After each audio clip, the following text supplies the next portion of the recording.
का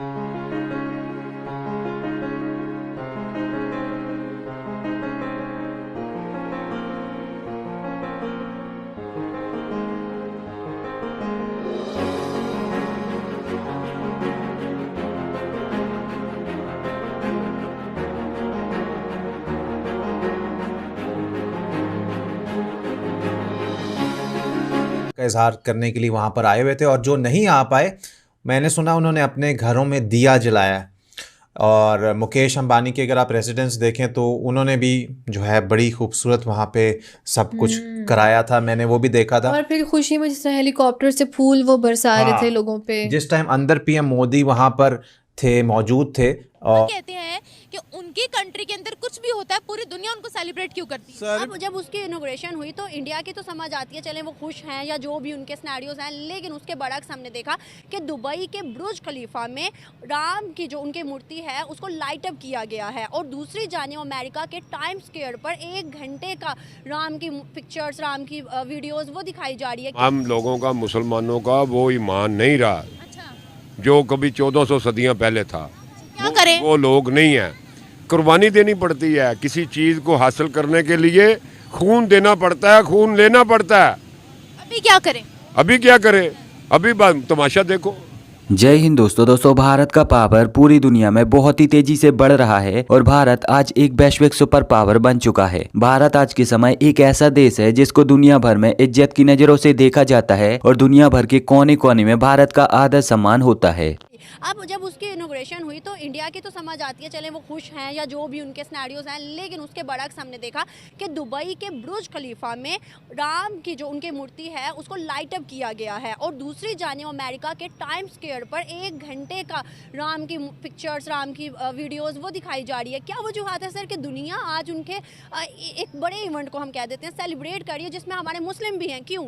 देखिए, बेसिकली जो मुझे बात नज़र आती है ना इसमें, वो ये है कि सबसे पहले इंडिया जो है एक थिकली पॉपुलेटेड कंट्री है, और इकोनॉमी में अगर देखा जाए तो बहुत सारे लोग इसे देखते हैं एज अ मंडी के, कि बहुत बड़ी मार्केट है वो, और उस मार्केट की तरफ वो तवज्जो हासिल करना चाहते हैं।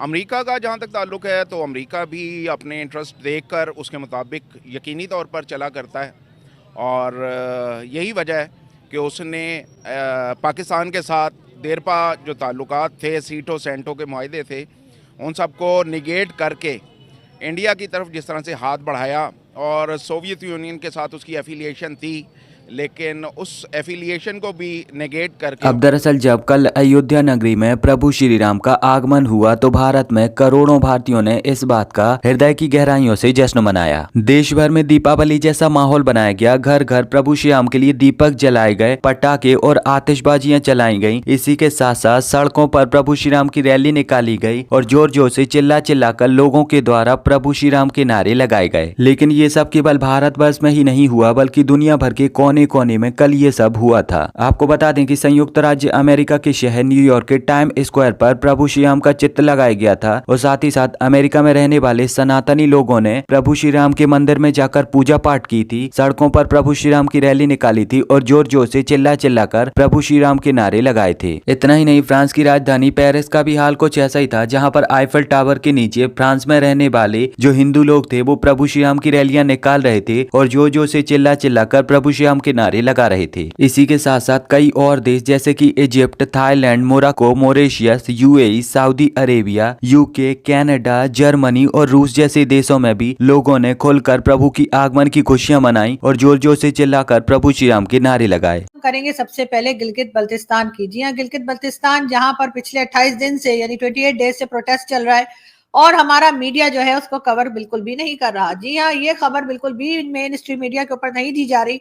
कि गिलगित बल्तिस्तान के लोग जो है वो लास्ट 28 डेज से प्रोटेस्ट कर रहे हैं, गंदम के दाम बढ़ाए गए हैं उसके खिलाफ वो प्रोटेस्ट कर रहे हैं, साथ साथ आजाद कश्मीर जिसे हम कहते हैं और पीओके जिसको भारत कहता है, जी हाँ बिल्कुल वहां पर भी प्रोटेस्ट चल रहे हैं। बिजली के दाम बढ़ाए गए हैं, उन लोगों को उनका हक नहीं दिया जा रहा, जिसके बाद मुसलसल प्रोटेस्ट चल रहा है, हंगामा है। लेकिन मजाल है कि हमारा मेन स्ट्रीम मीडिया उस खबर को कवर कर ले। इससे आप अंदाजा लगा सकते हैं कि मेन स्ट्रीम मीडिया कितना ज्यादा जो है उसको एक तरह से डिक्टेशन दिया जाता है या फिर उसमें सेंसर किया जाता है चीजों को। तो बिल्कुल ये खबर आप इसी वजह से बाहर निकलते हुए नहीं देख रहे, लेकिन गिलगित बल्तिस्तान के लोग बहुत परेशान हैं। 28 डेज से मुसलसल उनके यहाँ प्रोटेस्ट चल रहा है, लेकिन ना तो हमारे हुक्मरान जो है या हमारी जो पॉलिटिकल पार्टीज हैं और या फिर वो लोग जो गवर्नमेंट चलाते हैं, गिराते हैं, बनाते हैं, उनके ऊपर भी कोई असर नहीं पड़ रहा। और साथ साथ आजाद कश्मीर यानी कि पीओके में भी जिस तरह के प्रोटेस्ट चल रहे हैं, बिजली के दाम बढ़ाए गए हैं, उन लोगों को उनका राइट नहीं दिया जा रहा, उसके ऊपर भी बहुत हंगामा है। लोग प्रोटेस्ट कर रहे हैं, लोग मुसलसल शोर मचा रहे हैं, मगर मजाल है कि हमारे हुक्मरानों के ऊपर जरा सा भी असर पड़े। और उसके बाद जब वो लोग ये कहते हैं कि हमें पाकिस्तान के साथ नहीं रहना, तो फिर इन्हें बहुत बुरा लग जाता है और ये कहते हैं कि जी ये तो गद्दार है, ये तो गद्दारी कर रहे हैं और ये गलत बात कर रहे हैं, पाकिस्तान के खिलाफ बात कर रहे हैं। लेकिन आप ये भी तो देखिए कि आपने उन लोगों का हाल क्या करके रखा हुआ है, किस तरह से उन्हें परेशान किया जा रहा है और किस तरह से उनकी सुनवाई नहीं हो रही है। वो प्रोटेस्ट कर रहे हैं लास्ट 28 डेज से, लेकिन मजाल है कि हमारे यहाँ से कोई भी पॉलिटिशियन या एस्टेब्लिशमेंट का आदमी उनसे मिलने के लिए गया हो या उनसे बात करने के लिए पहुंचा हो। लेकिन बहरहाल हम इसके ऊपर आपको अपडेट्स देते रहेंगे। हम आगे बढ़े, हम आपको बताएं पाकिस्तान को इस वक्त सख्त जरूरत है कि वो भारत के साथ अपने टर्म्स को ठीक करे और इसकी जरूरत भारत को इतनी नहीं है जितनी पाकिस्तान को है।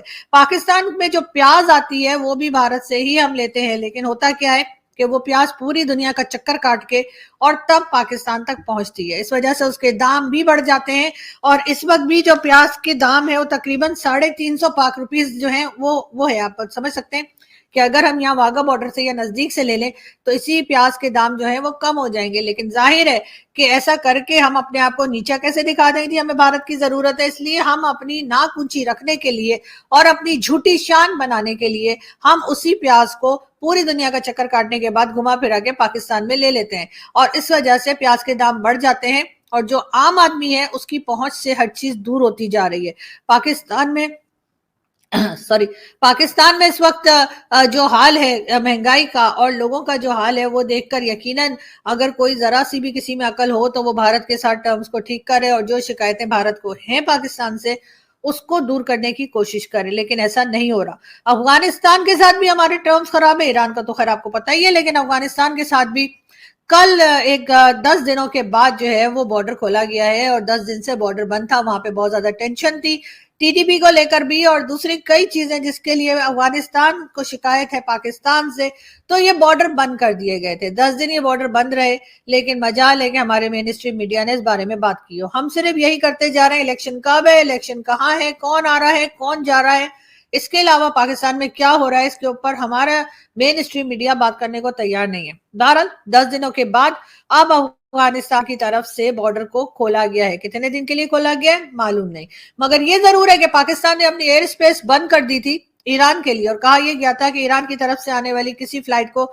जाने ना दिया जाए और अगर जाए तो उसको मॉनिटर किया जाए। और साथ ही साथ यही कुछ ईरान की तरफ से भी था कि पाकिस्तान की तरफ से अगर कोई फ्लाइट जाती है तो उसको मॉनिटर किया जाएगा। लेकिन